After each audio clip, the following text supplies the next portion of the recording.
আপনার কাছে অনুরোধ, এই দুনিয়া হলো কিছুদিনের জিন্দিগি পায়াম। আপনি সালমান শাহ তালাশ করেন, নায়ক তালাশ করেন, মাগো স্মার্ট তালাশ করেন, এই দুনিয়া স্মার্টের জিন্দিগি নয়। আপনার স্বামী যখন সুন্নতে রঙে রঙিন হয়ে যাবে, নবীজির আমলে আমল হয়ে যাবে, দুনিয়াতে হবে শান্তি, পরকালে হবে শান্তি। কিয়ামতের মাঠে আল্লাহ রাসূল আপনার স্বামীকে চিনবে। মায়ের সাথে কিয়ামতের মাঠে আপনার উম্মতের পরিচয় কি, আলামত কি? আল্লাহর নবী ডাক দে, আমার উম্মত যদি দুনিয়াতে সুন্নত মানে, আমার উম্মত যদি দুনিয়াতে 5 ওয়াক্ত নামাজ পড়ে, উযু করে, তার প্রত্যেক অঙ্গ প্রত্যঙ্গের মধ্যে নূর চমকাবে। কিয়ামতের ময়দানে বিশ্বনবী আমি চিনে চিনে দেখবো আমার উম্মত গুলো কপাল চানওয়ালা, নূর চমকাচ্ছে চেহারার মধ্যে। আমি নবী দেখে দেখে চিনে চিনে আমার উম্মতকে নিয়ে আমি নবী জান্নাতে পৌঁছিয়া যাব। তাহলে উম্মতের সিনার আলামত হচ্ছে সুন্নত, ঠিক না বেঠিক? এখন এই সুন্নত বাদ দিলে লাভ না লস? আয়োজন লাভ না লস? লস। মা বোনেরা, তুমি তোমার স্বামীরে উৎসাহিত করো দিনের প্রতি, তুমি সেই দিনের জন্য তাকে অবহেলা অলসতা করো, তাহলে তুমি কিন্তু কিয়ামতের ময়দানে দায়ী হইতে হবে। আল্লাহর কসম, বিশ্বনবীর এই সুন্নতের সঙ্গে ঠাট্টা মস্কারি করলে তুমি কিয়ামতের ময়দানে আল্লাহর কাছে জবাবদিহি করতে হবে। যেরকম ঠিক না বেঠিক?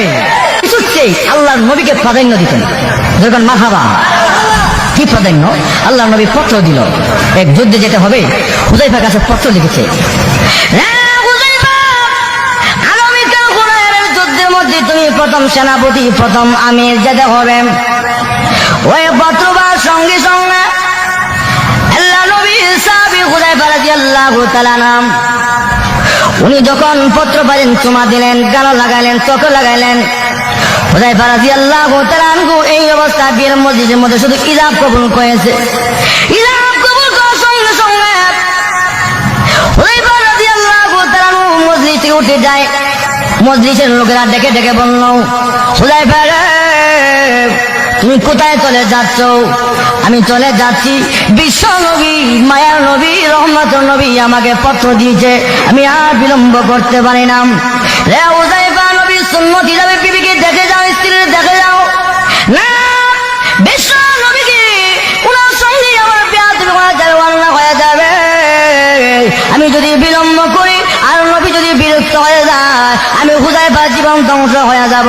আমি আর বিলম্ব করবো না। আবার কুরআন মধ্যে তারা হইয়া অস্ত্রে সজ্জে সজ্জিত হয়ে আবার জিহাদের ময়দানে রওনা। এবার ওখানে যাওয়ার সঙ্গে সঙ্গে নতুন বিবি পত্র দিয়েছে, স্বামীরা নতুন ইজাব কবুল হয়েছে, ও স্বামী আপনার সঙ্গে একটু দেখা সাক্ষাৎ করার মধ্যে মনের মধ্যে আসা, আপনি আমার সঙ্গে একটু সাক্ষাৎ করুন। অপর পৃষ্ঠায় লিখে দিল, বিবি আমি আর সময় দিতে পারবো না গো বিবি, জান্নাতে হুরগাল মাল আমার জন্য অপেক্ষা করতেছে, আমি আর আসতে পারবো না, আমাকে ক্ষমা করে দিও। অপর পৃষ্ঠা লিখে দিয়ে আবার চিঠি আসলো, 3 নাম্বার পর্যন্ত চিঠি এসেছে। অপর পৃষ্ঠায় আবার লিখে দিল, বিবি তুমি আমাকে বিরক্ত করবে না, আল্লাহ নবী আমাকে পারমিশন দিয়েছে, এজাজত দিয়েছে, আমাকে বিরক্ত করবে না।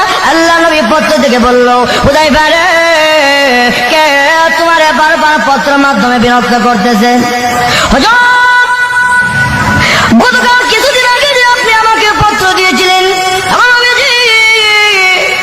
আমি হুযায়ফার ইজাব কবুল হয়েছিল গো নবীজি, যার কারণে আমি হুযায়ফা ইজাব কবুল করার সঙ্গে সঙ্গে আমি যুদ্ধের ময়দানে চলে আসলাম। ইয়া রাসূলুল্লাহ, ইয়া হাবিবাল্লাহ, নবীজি এই জন্য পত্র পাওয়ার সঙ্গে সঙ্গে আর বিলম্ব করে নাই, দেরি করে নাই। আল্লাহর নবী ডাক দিয়ে, হুযায়ফা রে, আল্লাহ নবী পারমিশন দিলাম, অনুমতি দিলাম, যাই এই মুহূর্তে তোমার বিবির সঙ্গে তুমি সাক্ষাৎ করে আসো। এবার যুদ্ধের গুড়া নিয়ে শ্বশুর বাড়ির সামনে ডেকে ডেকে বলল, বিবি রে কি বলার বল। এবার বাড়ি কিনার দাঁড়িয়ে দাঁড়িয়ে বলল, স্বামী আমরা জানি মুজাহিদরা যুদ্ধে যাওয়ার আগ মুহূর্তে দোয়া করলে দোয়া কবুল হয়, আমি শুধু দোয়া করব, আপনি শুধু আমিন বলবেন। উনি বলল, প্রয়োজন হলে আমি আমিন বলবো।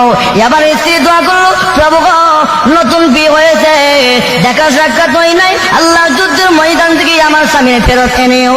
এই দোয়া করার সঙ্গে সঙ্গে দিনের পথে বাধা দিস না, আমার বিরক্ত বোধ করিস না, আর বিলম্ব করিস না, আমাকে যেতে দে। এই বিবি কিয়ামতের মাঠে তোমার সঙ্গে আমার সাক্ষাৎ হবে। এই কথা বলে যুদ্ধের মধ্যে আল্লাহ নবী সাহাবী হুযায়ফা রাদিয়াল্লাহু তাআলা চলে গেল। উনি চলে যাওয়ার পর যুদ্ধ করতে করতে আল্লাহ রাস্তায় নবী শহীদ হইয়া যাও।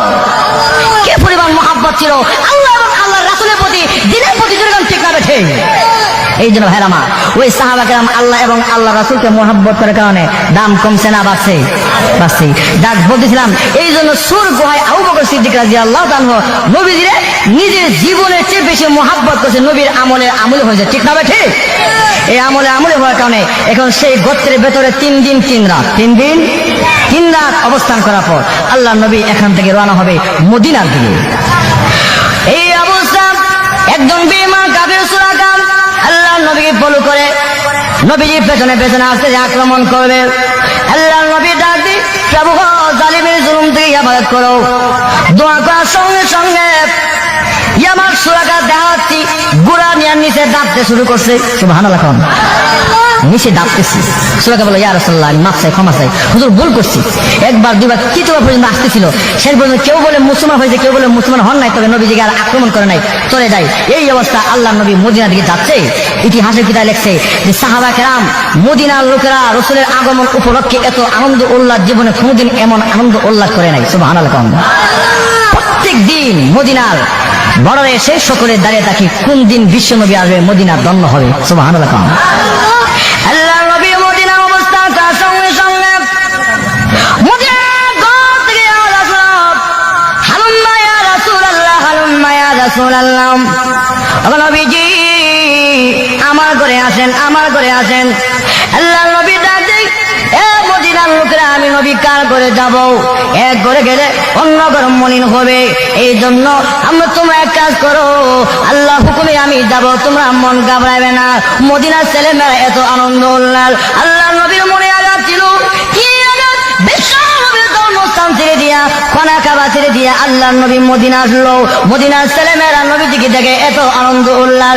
আল্লাহ নবী চোখের পানি ফেলে দিয়ে কাঁদলে, মদিনার ছেলেরা রে, মদিনার মেয়েরা, তোরা আমার জন্য আজকে পাগল। আমি নবী যখন মক্কা করে করে কালেমার দাওয়াত দিতাম, আমি নবীর পাথর গাছ দিল মারতো, আমি নবীর আঘাত করতো। মদিনার ছেলেরা না মক্কা বেঈমান কাফেরদের মতো আমি নবীর সঙ্গে গাদ্দারি করে প্রতারণা করবে।